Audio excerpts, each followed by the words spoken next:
Fourth position is usually the first new position that we learn on the cello once we have learned to find our way around first position. However, in my experience, it's also a position which a lot of new cellists really struggle with if it hasn't been explained properly. So let's take it apart today. Before we start today's little masterclass, I just want to very quickly say a huge thank you for all your support, for watching and commenting and asking questions so enthusiastically. It's incredibly motivating. I especially want to give a huge shout out to those of you who messaged me over the last few weeks to ask whether there is any way to contribute to the upkeep and development of the channel, which is really, really sweet of you. So, as of today, I have put a little PayPal donation link below my videos. So anything you want to contribute will be hugely appreciated and will help me make more videos. So without further ado, let's start with today's lesson. It's a good question, actually, why the first new position we usually learn is fourth position.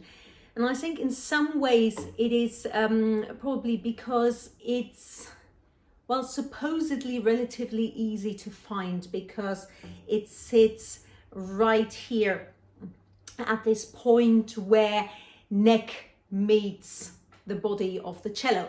However, that is also precisely what makes it, dare I say, a little bit treacherous. So let's take a look at what the difficulties are and what we need to do in order to mitigate those and play in fourth position, A, comfortably, and secondly, in tune. So why does it carry particular difficulties? Well, first of all, where precisely the fourth position sits in relation to the body of the instrument varies quite considerably between instruments. It can sit in quite a comfortable place here, but very often it can sit a little bit further up that sort of what I call the hump here of the cello, and that really depends how the instrument is set up and where the bridge is standing in relation. So there is in my experience, there's a good sort of semitone equivalent variation. So I have sometimes when I demonstrate on my students' instruments, I find that their G sits roughly where my A flat would already be. So that is the first thing to be aware of, that on some instruments we have to go a little bit further around than on others. But let's first of all start with how to learn the position and how to find it.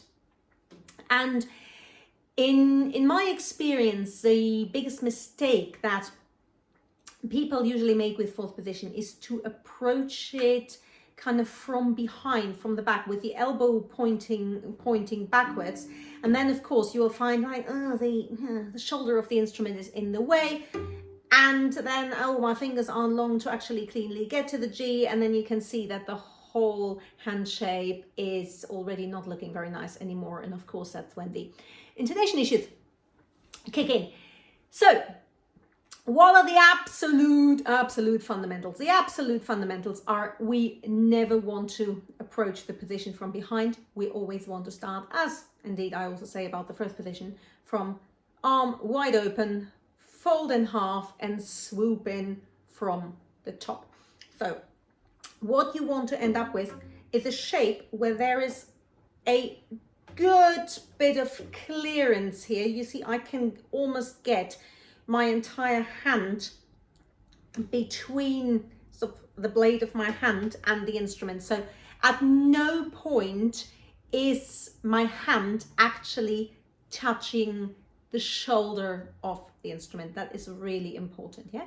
So we are not using the shoulder of the instrument as an armrest ever. So That's the first thing. Arm out, in half, swoop in from the top with plenty of clearance below. So as you can see, as usual, nice long line from elbow all the way through here to the second finger. So, and then that will be much easier. That will mean that there will be a slight, depending on the size of your hands and the proportions, that there will be a bit of variation as to where your thumb will be here. So if you bring your thumb too far round the back of the instrument here, if you go too far round, especially on the A string, you will find that you will have to dip your wrist and you'll find yourself sitting on the instrument, which you don't want. So the simplest trick to get a nice straight line here is to pull the thumb out as far as necessary to once again get that C shape that I'm talking about so often. So you can probably just see actually on my instrument here where a little bit of varnish is worn away. Just trying to show you here by the side. So you can see it's not all the way around there. For me, it is all the way on the side here. Now, for me, that's probably slightly more extreme because I have to get my very short fourth finger around. But so you have to experiment with that. So the what's important is that the placement of the thumb always has got to be very movable, very flexible. So that's the first thing. So always out, in half, C shape, swoop in from the top, and there you go. So when I start to teach fourth position, I will always start, as indeed I really do with any position, always build from the highest finger backwards, so from the fourth finger backwards, not from the first finger upwards, never. Always a fourth finger downwards. So the first thing I will usually teach is you try to, again, get a reference note, in this case open G, and then we want to try to find our fourth finger G. With that nice placement. So reference, in half, swoop in.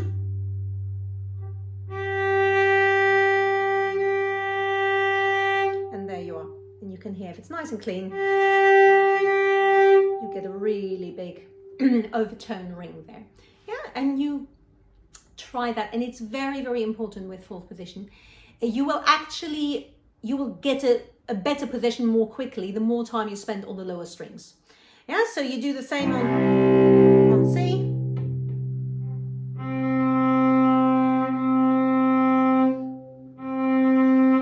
And then you go down to F and to B flat.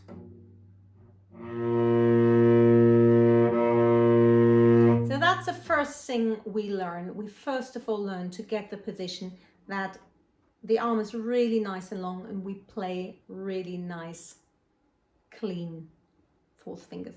Well balanced and always making sure that there is clearance here. So you're not touching the wood.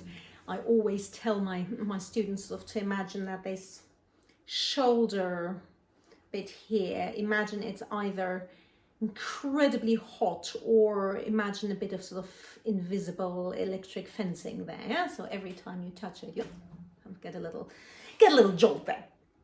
So next, once we've got that,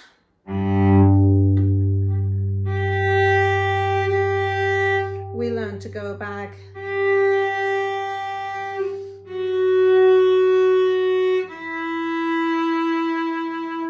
and with the other configuration, second finger,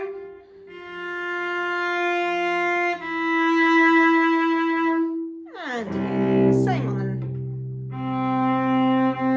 on all four strings.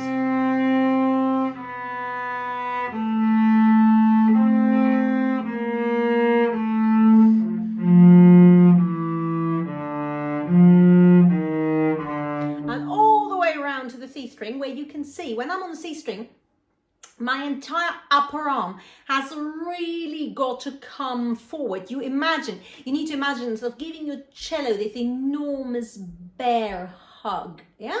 So really feel almost like you're sort of putting it into a chokehold. Yeah, so don't try to keep your arm back here and sort of, you know, get the fingers round there. That will never give you a very good result, if indeed you can manage to get there at all. So upper arm forward, little bear hug, chokehold, whatever you prefer. And here you go.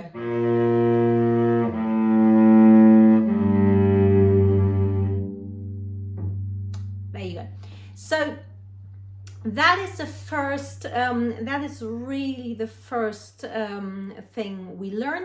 And then to drill that, the material that I really like to use for that is Rick Mooney's position pieces. I think I talked about those in another video where I talked about teaching materials in general. So I'll repost the link below this video as well.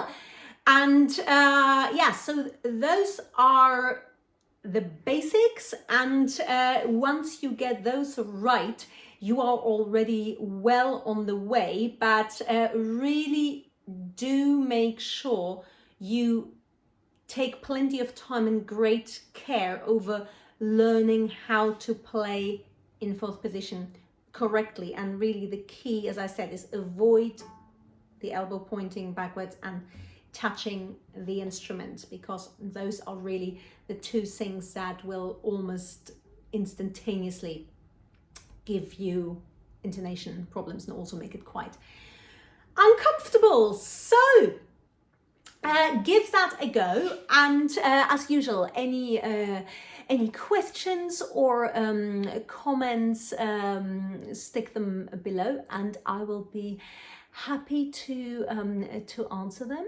And other than that, as usual, if you enjoy these videos, please do subscribe, smash that like button, and I look forward to seeing you for more. Cheerio.